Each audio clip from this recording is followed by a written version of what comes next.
ನಮ್ಮ ಮನೆಗೆ ಏನಿರುತ್ತೆ ಬಿಡುತ್ತಾ ಗೊತ್ತಿಲ್ಲ, ವಾರಕ್ಕೆ 3 ದಿವಸ ಮಾತ್ರ ಮಟನ್ ಚಿಕನ್ ಪಕ್ಕ ಇರುತ್ತೆ. ಇದು ನೆನ್ನೆ ದಿವಸದ್ದು ಕಂಟಿನ್ಯೂ ವಿಡಿಯೋ. ನೆನ್ನೆ ಅಗ್ಲಿ ಕೆರೆಯಲ್ಲಿ ಮೀನ್ ಸಿಗ್ಲಿಲ್ಲ ಅಂತ ಅನ್ಬಿಟ್ಟು ಅಲ್ಲಿಂದ ಜಾಗ ಖಾಲಿ ಮಾಡಿ ಬೇರೆ ಕೆರೆ ಹುಡಿಕೊಂಬಂದು ಮೀನ್ ಹಿಡಿಯೋಣ ಅಂತ. ಆದ್ರೆ ಅಲ್ಲೂ ಸಿಗ್ಲಿಲ್ಲ. ಏನ್ರಿ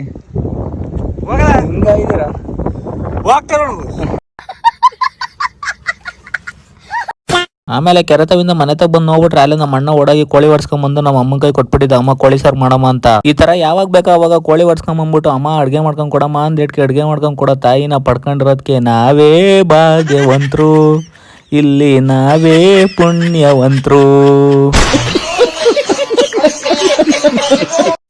ಆಮೇಲೆ ಇನ್ನೊಂದು, ನಿಮ್ಗೆಲ್ಲ ತುಂಬಾ ದಿವಸಗಳೇ ಆಗೋಗ್ಬಿಟ್ಟಿತ್ತು ಹೂವಿನ ತೋಟ ತೋರ್ಸೇ ಇರ್ಲಿಲ್ಲ. ನೋಡ್ರಿ ನಮ್ದು ಹೂವಿನ ತೋಟ ಈ ತರ ಇದೆ, ಹೇಗಿದೆ ಅಂತ ಕಮೆಂಟ್ ಮಾಡಿ.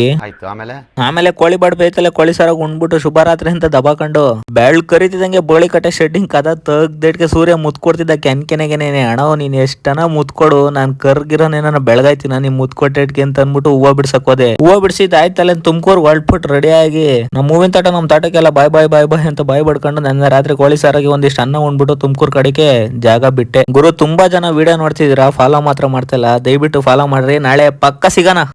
ನಾನೇ ಭಾಗ್ಯವಂತ, ಇಂದು ನಾನೇ ಪುಣ್ಯವಂತ.